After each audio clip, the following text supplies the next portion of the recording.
And it sounds like Epstein is on the outs, because the idea that Epstein has been monetizing his relationship with Donald Trump, can you believe this? It is shocking. You're playing the game called capitalism. Report by John Solomon today about Boris Epstein, advisor to your father. I should tell you, John Solomon is is he still at the AP? He was a right-winger for a long time. Then I think he went to the AIE, and now maybe he's back to reporting? I don't know. Go. Report by John Solomon today about Boris Epstein, an advisor to your father, a longtime advisor. Internal investigation by the Trump transition when they heard allegations from Scott Bessent and others that Boris Epstein was allegedly, we have not confirmed this, was trying to shake down people for access, for contracts, for money. Any comments on this tonight? Yeah. Listen, I've known Boris for years, and I've never known him to be anything but a good human being. So, that said, I will tell you, my father has been incredibly clear. You do not do that under any circumstance, and believe me, there will be repercussions if somebody was. So, I've never seen that side of him. I've known him for a very long time, and I certainly hope the reporting's false. And I can also tell you, if it's true, the person will probably no longer be around.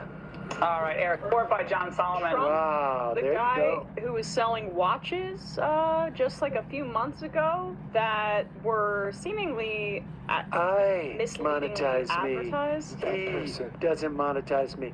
You don't give me a kickback, and it's gonna blow back on you. That's the way. That's my saying. So Boris didn't give him a cut? No kickback. Yeah. Yes, blowback. Yeah. That's my new saying. Yeah. The only bribes they take are from like the Saudis after they deliver for them, and then $2 billion invested in Kushner's building. This is going to be really important for people when you start to consume media in this era. Things like, why is Trump pushing this tariff? It doesn't make any sense. It does make sense. You're just thinking about what his incentive structure is wrong. Oh my God, Boris Epstein. Laura Ingraham is not reporting on corruption in the inner circle of Donald Trump's inner circle unless there is a team within the inner circle that is against another team and they're pushing it.